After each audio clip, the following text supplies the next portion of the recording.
Good afternoon.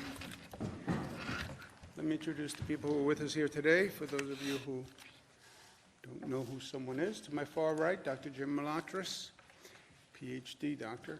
To my immediate right, Michaela Kennedy Cuomo, related to me, daughter, third of three, only by age order. There is no order besides age, no preference, no degree of love, no estimate of any ability, just all equal within my eyes. To my left, Melissa DeRosa, Secretary to the Governor. To her left, Dr. Howard Zucker. To his left, Robert Mejica, Budget Director. Thank you for being here today. Today is day 71 with a question mark. The number of hospitalizations today, down. Great news. Number of intubations down. That's great news. The new COVID cases, which is a different problem than the number of people who are in hospitals. This is how many new cases are showing up every day, which has been still very high, is down to 521, and that is down. 521 takes us right back to where we started this hellish journey, right? March 20th is when we did the close down order, and where we are today is basically, with the number of new cases, is basically right where we were when we started. So it has been a painful period of time between March 20th and May 9th. The optimist would say yes, but it's only March 20 to May 9th. The pessimist would say, but a lot of pain, high cost, loss of life. The realist would be somewhere in the middle. But all of this work, all of this progress of turning that tide, of reducing the rate of infection, that's all thanks to New Yorkers and what New Yorkers did. Number of deaths, 207, still terribly high, but better. The number of deaths, 207, takes us back to almost where we started, about a week in. As the number of deaths started to increase, you could see early in March, 27 deaths, then how quickly it went up. 38, 42, 56, 76, 101, 130, 207. So just to give you a perspective of where we are today versus where we were. One of our top priorities is protecting people in nursing homes and seniors. This is where this virus feeds. It's where this virus started, when it started in the state of Washington. We have implemented many safety measures, many of which have been difficult to implement, but we did for health reasons, restricting visitation, except for end-of-life visits. This is a tough policy, and I had serious qualms about it, to tell you the truth. But the health officials were right. Yes, you want visitation. No, you don't want to walk a virus into a nursing home that could kill the person you're going to visit. PPE requirements, all staff have to be checked going into a nursing home every 12 hours. All facilities must notify families within 24 hours, separate facilities, residents from staff in the event of an outbreak. We provided them with millions of pieces of PPE equipment. This is a national problem, right? Nursing homes generally all across the country have seen the COVID virus take a high toll. New York has one of the highest populations of nursing home residents of any state in the country, over 100,000 residents. But New York's percentage of deaths in nursing homes is the 34th highest of any state. So if you look at the states and the percentages of people who died in nursing homes as a percentage of that death, New York is number 34. So none of this is good news, but just to give you a context of what people are looking at. This virus uses nursing homes. They are ground zero. They're the vulnerable population in the vulnerable location, right? It's a congregation of vulnerable people. Today we're taking additional steps to protect seniors in nursing homes. First, I want people to understand how a nursing home operates vis-a-vis the state. The most vulnerable population deserves the highest level of care, right? So the rule is very simple. If a nursing home cannot provide care for a person and provide the appropriate level of care for any reason, they must transfer the person out of the facility. If they can't find another facility, they call the State Department of Health. So what does this mean? If they don't have enough staff, if they don't have enough PPE, if their facility doesn't allow for isolation or quarantine, whatever it is, if they cannot provide the proper care, they must transfer the resident, period. If they have a COVID-positive person and they can't treat a COVID-positive person, they must transfer the person or call the State Department of Health, and the State Department of Health will transfer that person. All nursing home staff must now be tested twice a week. That's not just a temperature check, that is a diagnostic test. We have the tests available. We have brought them online. The state has more testing capacity than any state in the country. They have to test their staff twice a week. That is a rule. It's not a, I'd appreciate it if you did. Hospitals, going forward, cannot discharge a patient to a nursing home unless the patient tests negative for COVID-19. So we're just not going to send a person who is positive to a nursing home after a hospital visit, period. Remember, and I want the nursing home operators to understand this, we have alternative facilities for nursing home patients, COVID or non-COVID. Remember what we did here. We created 40,000 hospital beds because we had to. We had a 50,000 bed capacity system. The early projections were we would need 110,000 beds, 140,000 beds. We created 40,000 additional beds, minimum. So we have beds available. We also set up COVID-only facilities.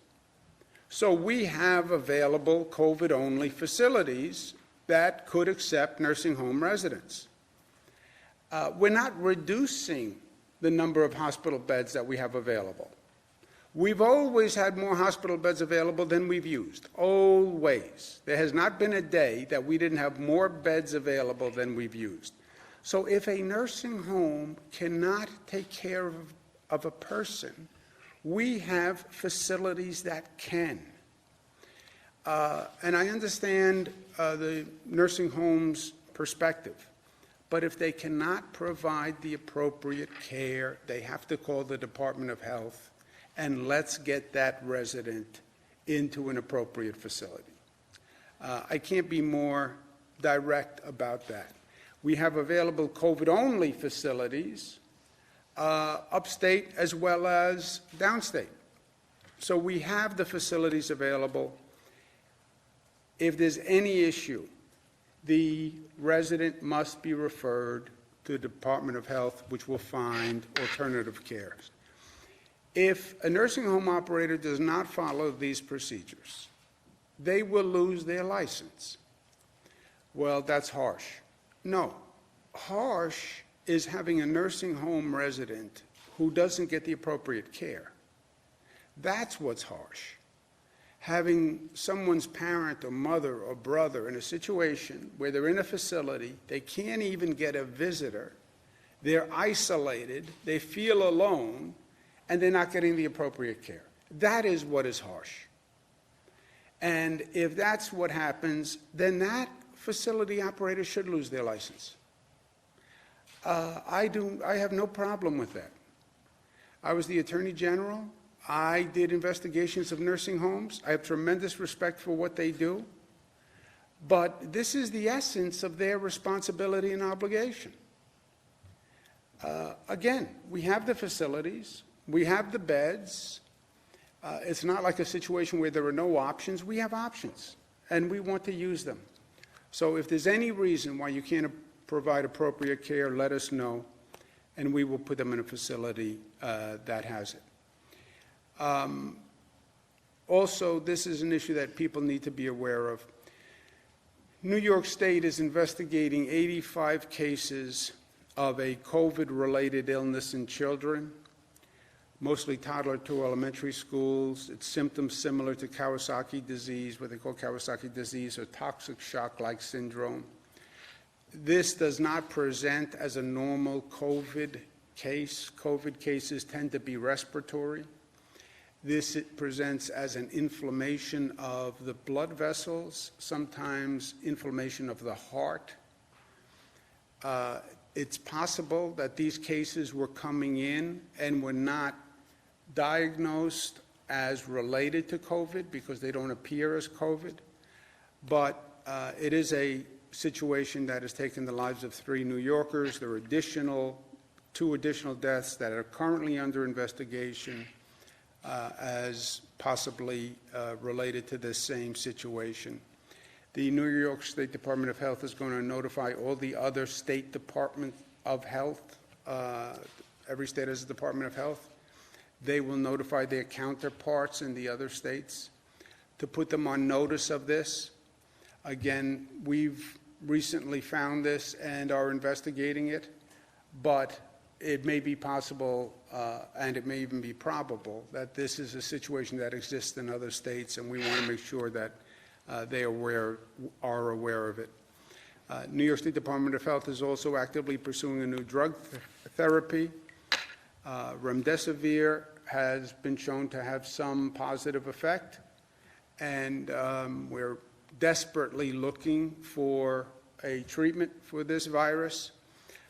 So the CDC has started tests on this drug, and New York State is working with HHS, Health and Human Services on the federal side, administering it to 2,900 people at 15 hospitals, and we're looking for more doses to start with an additional 500 people.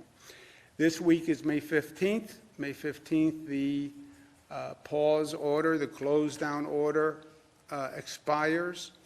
We're looking region to region across the state as to where it would be appropriate to reopen. This state, we have a clear, uniform set of criteria. It's the same all across the state. It's all science-based. It's all data-based. And we'll look at those numbers. We'll look at those data points to see where it's safe to open. Local governments should start to look at 2 things, citizens also. Of those factors that we look at, many factors are just the rate of spread of the infection, and they're just purely linked to the rate of spread of the infection. Second set of factors looks to the capacity of local government. Do they have enough hospital beds open in case that infection rate goes up? Do they have the testing, tracing, isolation that we've all been talking about for weeks and weeks and weeks? Do they have that operation in place? And do they have a compliance function in place where when we say manufacturing businesses can open but people must be 6 feet apart, that they can actually monitor those businesses to make sure there's compliance? So factor one are just the numbers, infection rate, et cetera. And everybody knows what that is in different parts across the state. Factor 2 is what local governments have to do to be ready and working together with their counterparts in that region. And we'll be speaking to this more tomorrow because May 15th comes at the end of the week. Also, this week, Washington is going to be considering additional legislation. That is essential to what we're all trying to accomplish here. The president has made it clear that the reopening is up to the states, is up to the governors, and I've been working with governors all across the country, and by and large, the people believe the governors are doing what they need to do. But you can't ask someone to do that which they cannot do, right? You can't ask someone to do something that is beyond their capacity, beyond their limits. We can handle the reopening, but every state, almost every state, has a significant financial problem because of the loss of revenue due to the economy. Just think of how a state works. You close down businesses, their income drops, they're not paying an income tax, the state's revenue drop proportionately. And that's what has happened. You look at our economy was doing great, really great in this state. But then comes the COVID virus, and the impact on our financial plan is about $61 billion. We then have to pay for all of this COVID-related work, all this hospital work and testing and everything that's going on. That's about another $5 billion per year.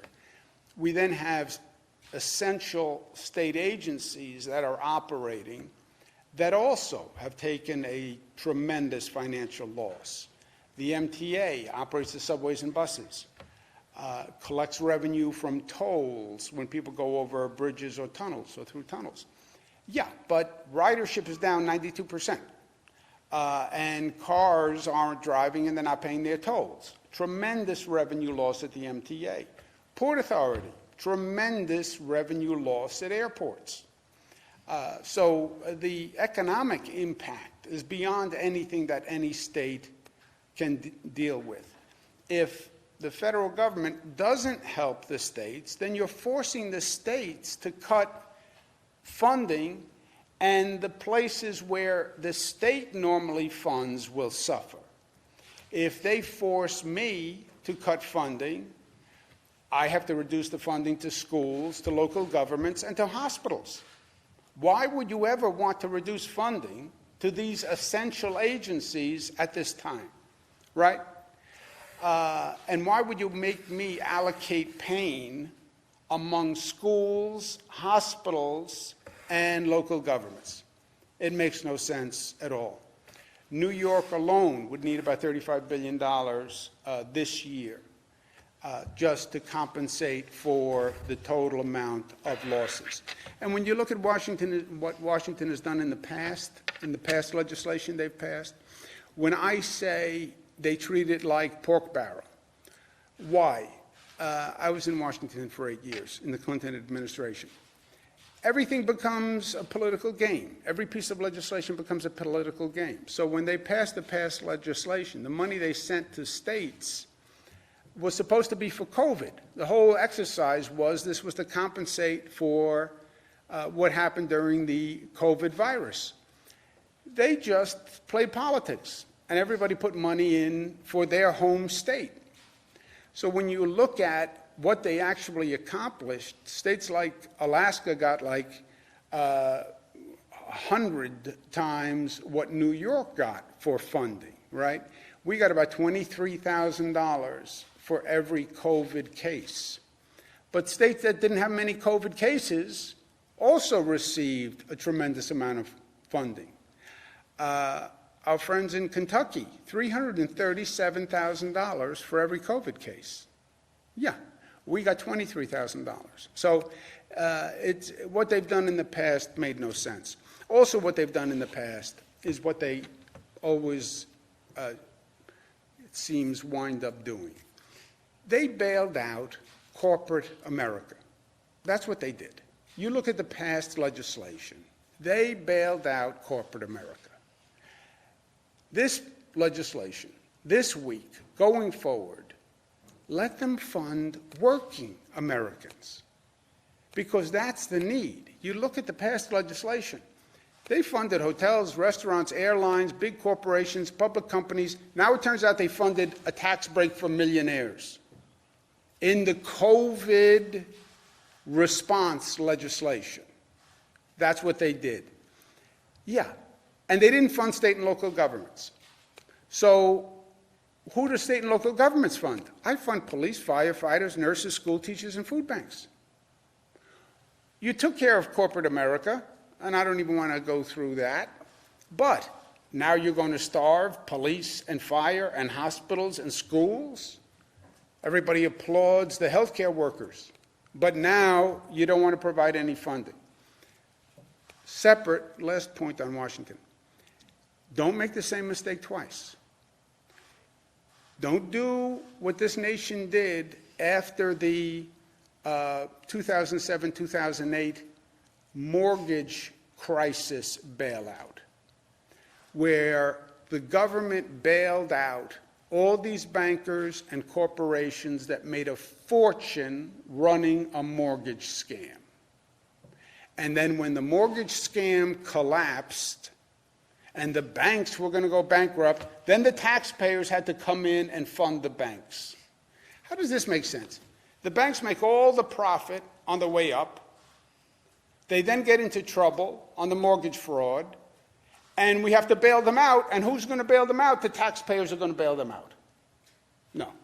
It's not that they reap all the profits on the way up, and then the taxpayers provide a golden parachute on the way down. That has to stop. There should be no subsidy for any corporation that lays off employees, period. Because I'll tell you what's going to happen. You will see corporations using this pandemic to lay off workers. That's what you will see, because they're already saying it to the market analysts. We're going to get lean during this period. We're going to right-size during this period. What does that mean? It means they're not going to rehire the same number of employees, so they're going to boost their corporate profits by reducing the number of employees. That's what it means. That's what it means. Government should not subsidize their reduction of employees, and then when they reduce employees, government is supposed to now subsidize those employees, unemployment insurance, etc. We did it once, we can't do it again. Here's my suggestion to my colleagues in Washington. The Americans First law. If a corporation does not rehire the same number of employees, no government money. All the billions that they just gave out, if you don't rehire the same number of employees you had pre-pandemic, you have to return those funds. We're not going to subsidize you to lay off workers. If you can lay off workers and you're saving money by laying off workers, you don't need the American taxpayer to subsidize you. Otherwise, you will never get those employment numbers back, because that's what's going to happen all across the country. And we keep going, because we are New York tough, we are smart, united, disciplined, and we are loving. Every time I say we are loving, I think people must think that is such a strange word for a government official to be talking about, that we are loving. You never hear government talking about loving. You never hear a lot of people talk about loving or love. But at this time, where we are all going through so much pain and so much stress and so much anxiety, and we're at a place where we've never been before, it's probably the one thing we need more than anything else. And it's not easy to talk about love. That's why I put it with New York tough. It's not easy to talk about love. I need love to show that vulnerability. It's hard to do that. That's why in some ways you have to be tough to be able to talk about love. But we all need it now, because this is hard on everyone. It is hard. I don't care who you are. You can be the governor of the state, a healthcare worker, a public employee, a daughter of a governor, a son. It is hard on everyone. And love is the one thing that can make everything better, and the one thing we need. When I said today is day 71 with the question mark, because today is not really just day 71. Today is Mother's Day, and that dwarfs all else. Day 71, day 70, day 69. It's Mother's Day. And for me, you want to talk about love. The personification of love for me has always been my mother. My father was loving in his way, but he was not warm and cuddly kind of loving. My mother has just always been pure love, just pure sweetness, pure goodness, pure affirmation, unconditional love. Whatever you did, however stupid I was, and I can be pretty stupid, just that total love of a mother.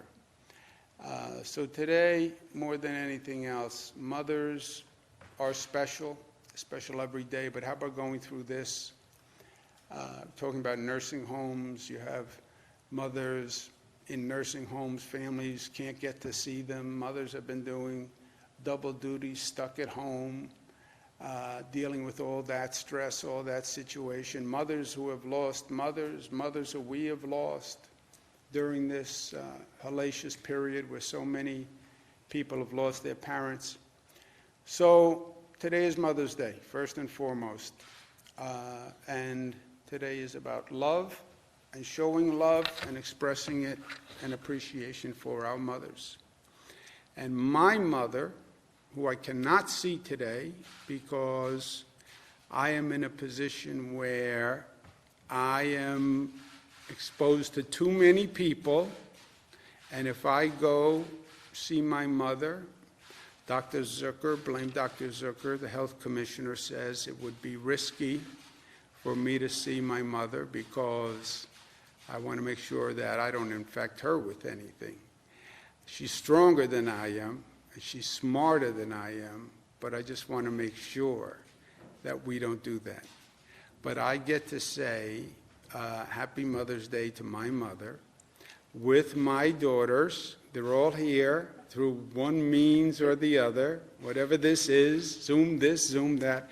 Happy Mother's Day to you, Mom. I miss you. I love you so, so much. I wish I could be with you, but I can't be. But I can't be because I love you. That's why I can't be with you, because I love you. But I know Maria's taking good care of you.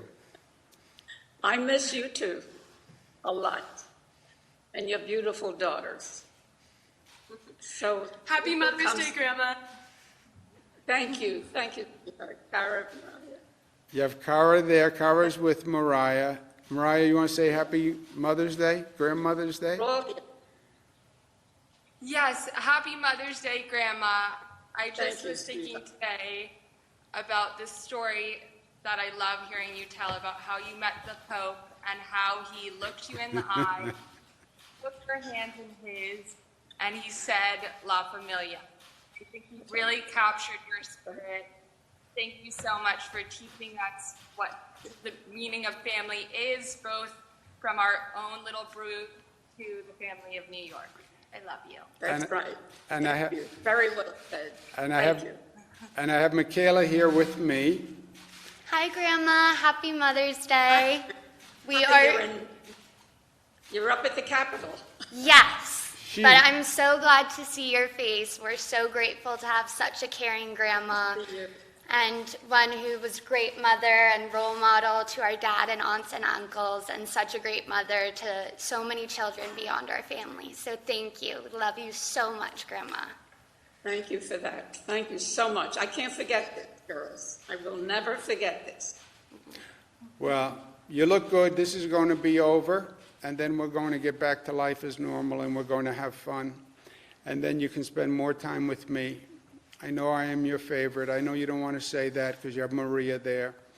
But we'll get to spend time together, and we'll look back at this, and we'll say that we're the better for it, right? That's Right? right. It's time for everything, Andrew. All right, well, you have fun there. Anything you need? Is Maria taking No, good care of you? You sure Maria's taking good care of you? I have your sister Maria here, and I have beautiful granddaughters here as well. So I'm in good company. And all the children, all my grandchildren. I am so blessed, as many mothers today are. And I just thank you so much for everything you do, Andrew, to make families really better than ever. Thank you. All right, you have a beautiful day. I'll see you soon. I know you want to see me I will. because I know I'm your favorite deep down inside, but you don't want to say it. I love you, honey. I'll talk to you later. Love you, Grandma. Thank you very much, Andrew. Thank you. Questions? Thank Why isn't the state mass testing all nursing home residents? We are testing nursing home residents. Or mass testing everyone? We are mass testing as many as we can. And what would the state have done in early March if hundreds of nursing homes said that they can't care for their patients with this very contagious, devastating unknown disease?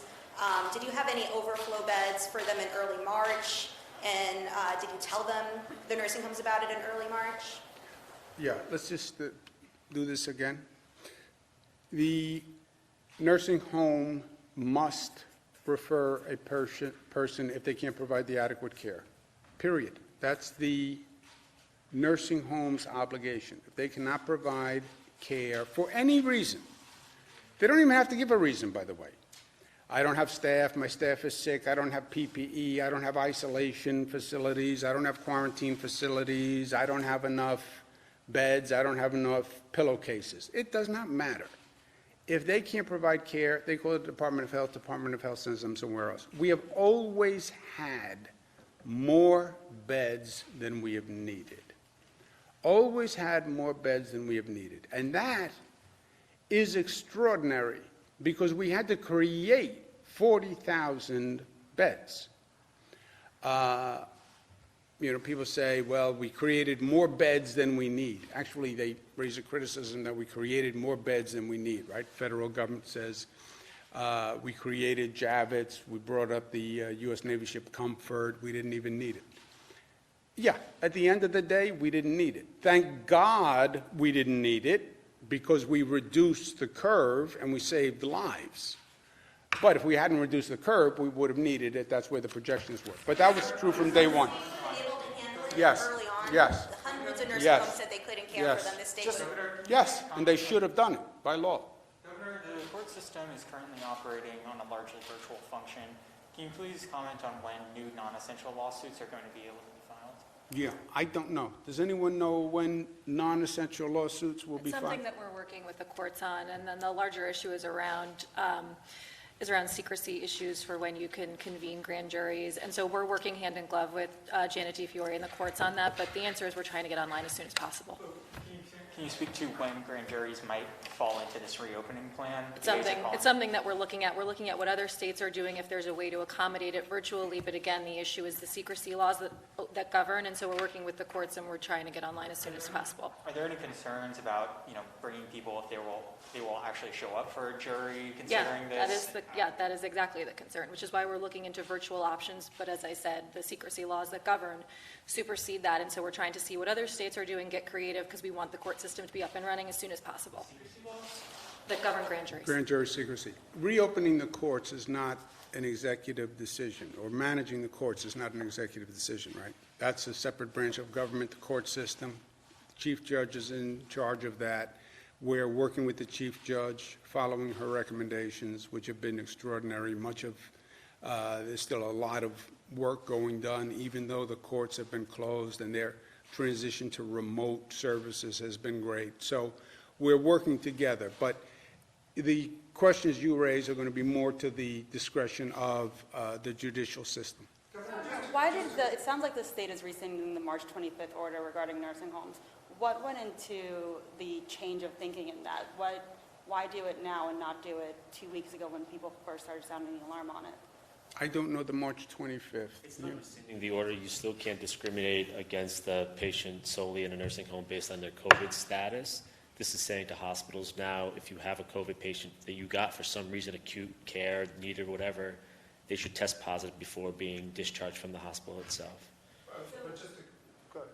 Just to clarify on that, so a hospital can't send a resident back to their nursing home if they still test positive for it. How is that different from March 20, or? Because the only avenue of coming into a nursing home is not just the hospital. It could have been a new patient. It could have been from another facility besides a hospital. It does override that March 25th order, correct?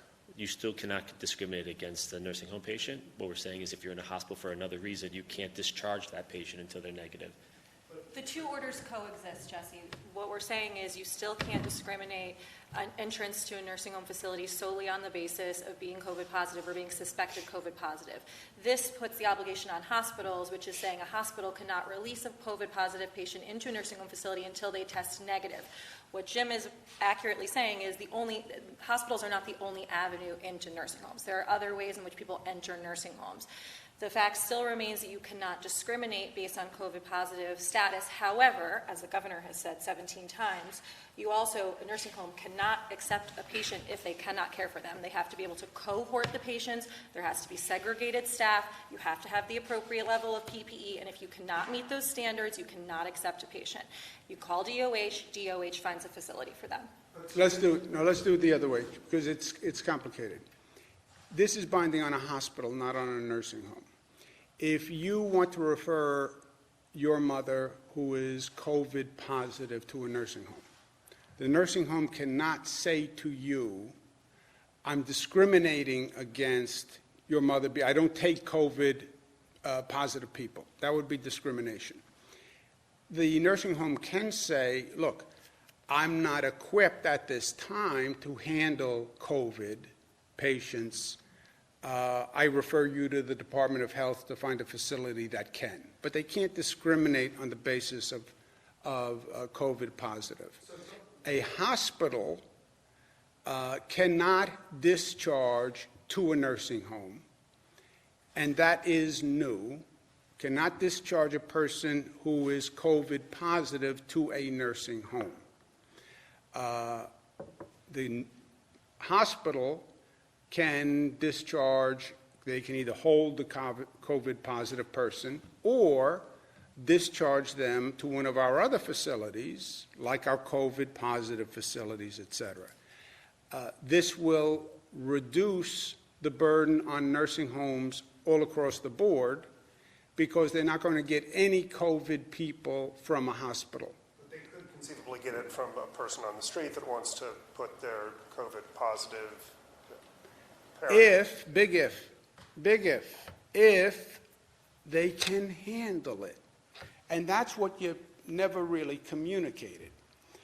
And I don't think you've done the residents or the families a service. You generically. The nursing home, if they cannot take care of a person, I'm a nursing home operator. I can't take care of a COVID positive person. I don't have enough staff. I can't quarantine in my facilities. I don't have the PPE. It was their obligation to inform, and it is their obligation to call the Department of Health and say, you have to come get this person. I can't care for them. That has always been the case. Is this new policy something of a recognition, though, that the idea of sending COVID positive people from hospitals back into nursing homes may have been flawed, that may have been a mistake? No. First of all, if you look at the facts, which is always fun, you can test your hypothesis on what's flawed. Look at how many residents we have in nursing homes. Look at the percentage of our deaths in nursing homes vis-a-vis other states, right? We're down by like number 34. So whatever we're doing has worked on the facts. Second,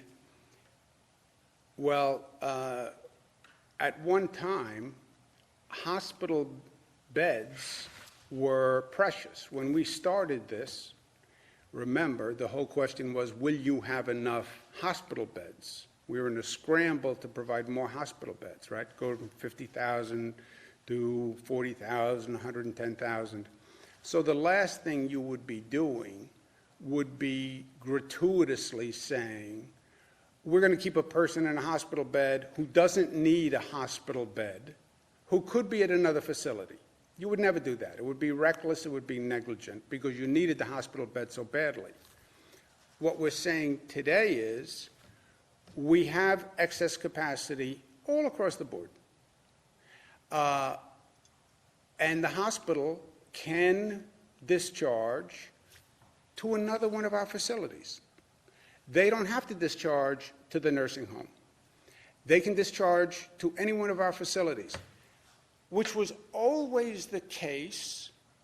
And initially, it presumed the system, yes, a hospital could have, or initially a hospital could have discharged to a nursing home or to one of our other facilities, discharged to the nursing home, presuming they could handle it, and they said they could handle it. And if they couldn't handle the discharged person, they would have said, I can't take this person. Your premise is they were accepting people who legally they shouldn't have accepted. That's what you would have to say. No, I guess my point is, optically, if you've used the metaphor of dry grass, right? So optically, to put a COVID-positive person who is a tinder, if you excuse the metaphor, into dry grass from a hospital into a nursing home where is this kind of vulnerable population base, the optics on that seem illogical. Well, they have positive, well, if you're right, and that facility did not have the accommodations to accept that person and isolate them and quarantine them, which is what they're supposed to do. They don't put the piece of tinder in the dry grass. You're at the other end of the facility in an isolated quarantine situation, like you are, by the way, in every other facility. When you're going to a hospital, you think the hospital has just COVID people? No, the hospital is also tinder and dry grass, right? You have all sorts of people in a hospital. So you have to treat that person without infecting other people. That's what you're doing in a hospital system. That's what you're doing in any facility that has mixed populations. That's what you'd have to do in a nursing home. And if you can't do it, you say, I can't do it. And that was it. End of discussion. You say, I can't do it. You don't get the patient discharged to you. Issue on the issue of these Kawasaki-like deaths, can we get any more details on the victims themselves? I mean, obviously, this must be deeply upsetting and deeply concerning to parents. Do we have ages? Do we have regions? Do we have pre-existing The question is what we can give you without violating the health law, and I'll ask Dr. Zucker, but you're right. And the reason why we are spending so much attention to it, taking so much time on it, yeah, this is... You want to talk about Mother's Day. This is every mother's nightmare. This is every parent's nightmare. No one knew about it. Nobody was watching for it. You know, it's the same story of this virus from day one. The virus has been ahead of us every step of the way. And we've been playing catch up every step of the way. It was ahead of us when it was coming here from Europe and nobody told us. And now we thought that it wasn't affecting children, and now we find out it may be affecting children. That's why we're notifying all the other states. We've notified the CDC. We're watching it for the CDC. The CDC will communicate. But nobody knows that it wasn't here and just not diagnosed because it doesn't look like a COVID case. But, Howard, is there anything else we can say? So, as the governor mentioned, there are 85 children that we're evaluating. I have a team of over 30, around 30 to 40 people who are looking at the charts of all of those patients to assess exactly what has happened to them. We do know about the ages of those who have died, as the governor mentioned. 2 are in the elementary school age, and 1 was an adolescent in 3 different counties. We'll have more information. I'm always careful about what I share because of the privacy issues, as the governor mentioned. We are evaluating those charts. As a pediatric cardiologist myself, I personally have looked over the chart of the child that died, the 5-year-old we spoke about, and the other 2 I will look over as well as other charts there. This is something which, as the governor mentioned, we weren't looking for this because these children did not present with respiratory illnesses. So all of a sudden we hear about children with cardiac problems, inflammation of their blood vessels. We try to figure out what is happening here.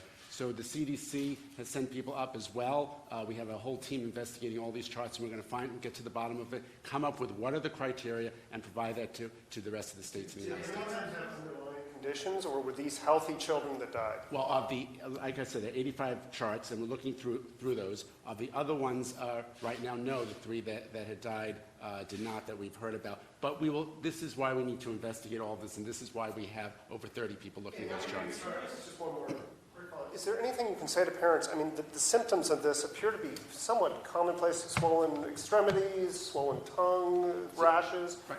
How do you differentiate kind of a common fever or something like that from something more serious? Right, and this is very heartbreaking because it's kids, and obviously we worry about children who have vague symptoms. They present with nausea, vomiting.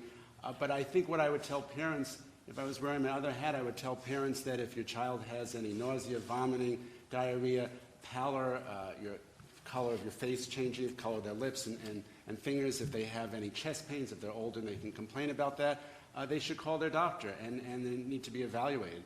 I think that once we look at these 85 charts and we get more information, we'll have more answers for you about this. But right now, the most important thing parents should do is err on the side of caution. Yeah, but Jesse, you are right, and this is a delicate balance here, right? Because the symptoms that we suggested people look for are very broad, and you're talking about young children who come up with a lot of symptoms all the time, it seems like. The common denominator is had the coronavirus antibodies or are positive for coronavirus, right? That's the common denominator here. You would not know that without the virus test. Now, we don't want to create a situation where a child gets a rash and every parent gets nervous that they think their child needs a coronavirus test.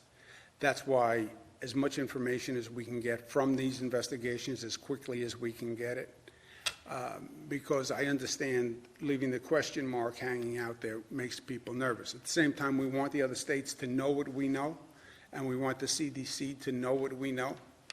But I think Dr. Zucker's advice is good. You don't overreact.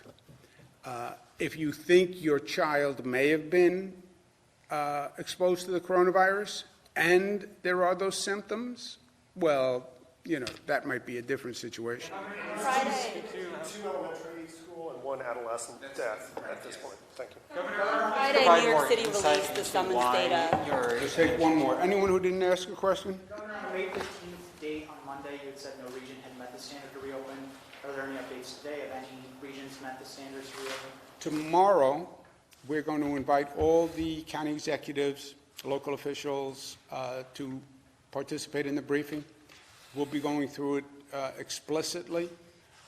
But short answer is yes, there will be regions that are eligible on the 15th. Is that right, Jim? That's correct. Are you going to split the regions at all? Like maybe take Dutchess out of the Westchester area? I think if you look at, Jim can talk to you about this afterwards, but I think if we took Rockland, Westchester out of the region still wouldn't qualify because the Dutchess numbers themselves don't qualify. But Jim can give you more information. Thank you, guys. Happy Mother's Day to everyone. Happy Mother's Day. Governor, who's cutting your hair? Are we what? I have not been in a situation where I believe that I've been exposed, and there's no reason why I would have the antibodies. Governor, who's cutting your hair?